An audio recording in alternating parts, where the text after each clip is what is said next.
नमस्कार दोस्तों, मेरा नाम है शुभम। आज मैं लेकर आ चुका हूं बजाज सिटी 110X मॉडल। इसके आज मैं पॉजिटिव और कुछ नेगेटिव पॉइंट्स बताने वाला हूं, तो बने रहिए वीडियो के साथ। चैनल पर पहली बार है, चैनल को कर लीजिए सब्सक्राइब, क्योंकि ऐसे वीडियोस हमारे चैनल पर आते रहते हैं। तो आइए दोस्तों, ये वीडियो देखते हैं। हर एक बाइक के कुछ अपने पॉजिटिव और कुछ नेगेटिव पॉइंट्स होते हैं। इसी तरह इस बजाज सिटी 110X के भी कुछ अपने पॉजिटिव और कुछ नेगेटिव पॉइंट्स हैं, जो कि आपको मजबूर करेंगे या तो फिर लेने के लिए या फिर नहीं लेने के लिए। तो इस बाइक का सबसे पहला पॉजिटिव पॉइंट है इसका प्राइस। इसका प्राइस काफ़ी अफोर्डेबल रखा है। अगर स्टार्टिंग रेंज की बाइक की मैं बात करूं तो सेल्फ स्टार्ट वेरिएंट लगभग स्टार्ट होता है 72,000 से लेकर 74,000 तक, अगर आप अदर कंपनी के साथ में जाते हैं। लेकिन अगर आप बजाज की सिटी 110X को परचेज करते हैं तो इसका ऑन रोड प्राइस स्टार्ट होता है इंडिया के कई सारे स्टेट्स में 65,000 से, और कई सारे स्टेट्स में इसका ऑन रोड प्राइस 67,000 भी है। तो देखा जाए तो बाइक काफ़ी ज़्यादा अफोर्डेबल हो जाती है, क्योंकि सेल्फ स्टार्ट वेरिएंट 67,000 या 65,000 का मिल रहा है, तो बहुत सही प्राइस आ जाता है।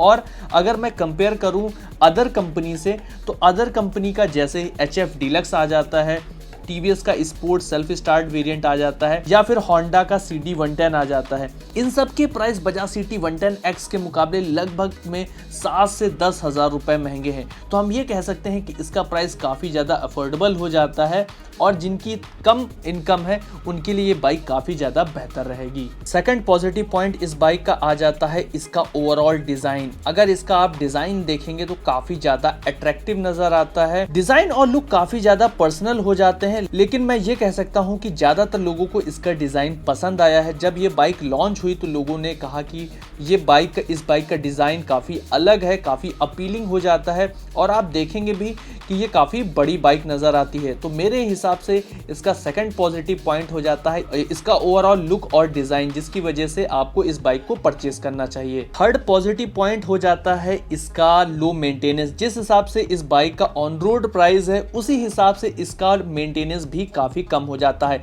अब मेंटेनेंस डायरेक्ट रिलेट करता है इसके स्पेयर पार्ट के कॉस्ट से। इस हिसाब से इसका प्राइस काफ़ी कम है। उसी हिसाब से इसके जो स्पेयर पार्ट्स हैं वो भी काफ़ी अफोर्डेबल प्राइस में आ जाते हैं। जब इस बाइक को परचेज करते हो तब भी आप कुछ ना कुछ सेविंग करते हो अदर कंपनी के मुकाबले, और साथ में जब आप सर्विस भी कराते हो या पार्ट्स वगैरह खराब होते हैं या चेंजेस आप पार्ट्स के कराते हैं, तब भी कहीं ना कहीं आपके कुछ पैसे बचेंगे। इस बाइक का अगला पॉजिटिव पॉइंट है इसका रिफाइंड इंजन। इस बाइक को जब हमने चला कर देखा था तो इसका इंजन काफ़ी स्मूथ था। इनिशियल पिकअप भी काफ़ी बेहतर तरीके से मिल रहा था। 110cc के हिसाब से कंपनी ने बहुत अच्छे से काम किया है। जब इस बाइक को आप हायर स्पीड पर भी ले जाते हो तो इसका इंजन काफ़ी ज़्यादा रिफाइंड रहता है।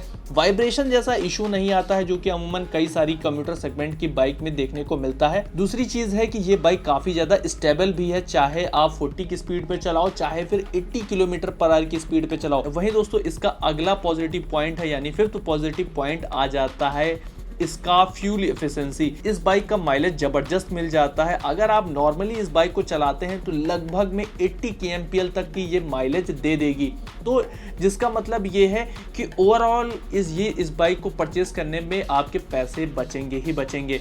अगर आप टाइम टू टाइम सर्विस कराते रहते हैं, अच्छा पेट्रोल डालते हैं, और अगर आप अच्छे से राइड करते हैं, तो फिर इसका माइलेज अराउंड 80 kmpl तक हो जाएगा। तो मेरे हिसाब से जिस तरह से पेट्रोल के प्राइसेस काफ़ी ज़्यादा बढ़ रहे हैं, उस हिसाब से ये बाइक आपके लिए काफ़ी बेहतर रहेगी और आपके काफ़ी ज़्यादा पैसे भी बचाएगी। तो मेरे हिसाब से इसका फिफ्थ पॉजिटिव पॉइंट हो जाता है, जिसकी वजह से आपको ये बाइक परचेज करनी चाहिए। तो दोस्तों ज़रूरी नहीं है कि एक बाइक में सिर्फ पॉजिटिव पॉइंट्स हो, कुछ नेगेटिव पॉइंट्स भी होते हैं।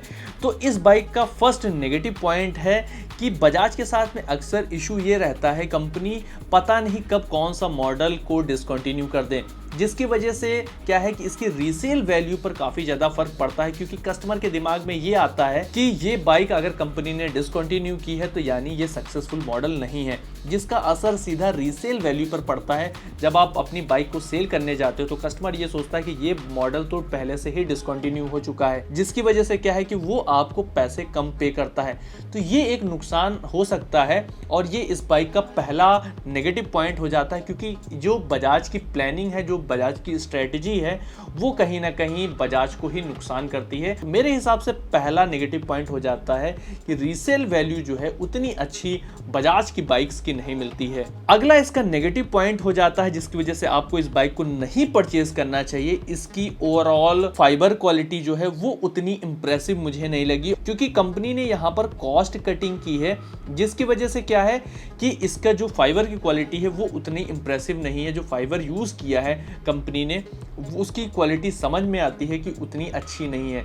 हालांकि काफ़ी लोगों के लिए फाइबर की क्वालिटी फिनिशिंग उतनी ज़्यादा मायने नहीं रखती है, उनके लिए प्राइस मायने रखता है कि प्राइस कम होना चाहिए, लेकिन मुझे ये नेगेटिव पॉइंट लगता है। इस बाइक का थर्ड नेगेटिव पॉइंट हो जाता है पार्ट अवेलेबिलिटी की, क्योंकि अक्सर हमने ये देखा है कि जब बाइक जल्दी जल्दी डिसकंटिन्यू होती हैं तो क्या है कि पार्ट मिलने में काफ़ी ज़्यादा इशू होता है, यानी स्पेयर पार्ट की मैं बात कर रहा हूँ और ख़ास तौर पे फाइबर के पार्ट्स की, क्योंकि क्या है कि डीलर या सब डीलर्स जो हैं अपने पास फाइबर का स्टॉक लगा के नहीं रखते हैं, और अगर कभी आपकी बाइक लड़ती है या गिर जाती है, एक्सीडेंट होता है, तो उस केस पे क्या है कि आपको काफ़ी टाइम तक इंतज़ार भी करना पड़ता है। रीज़न ये है कि बजाज अपनी बाइक्स को बहुत जल्दी डिसकंटिन्यू कर देता है। फोर्थ इसका नेगेटिव पॉइंट आ जाता है इसकी ब्रेक्स उतनी ज़्यादा इंप्रेसिव नहीं है। जिस हिसाब से बाइक को डिज़ाइन किया गया है काफ़ी हैवी ड्यूरेबल बाइक नज़र आती है, ठीक ठाक यहाँ पर हाइट मिल जाती है, उस हिसाब से इसकी ब्रेक उतनी अच्छी नहीं है। इंजन जबरदस्त दिया गया है,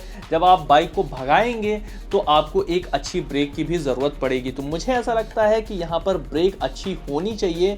कंपनी यहाँ पर अच्छी ब्रेकिंग दे सकती थी, लेकिन उतनी इंप्रेसिव ब्रेक नहीं मिलती। हालांकि जो फ्रंट ब्रेक है वो थोड़ा ठीक ठाक काम करती है, तो यहाँ पर ब्रेक को काफ़ी बेहतर करने की ज़रूरत है।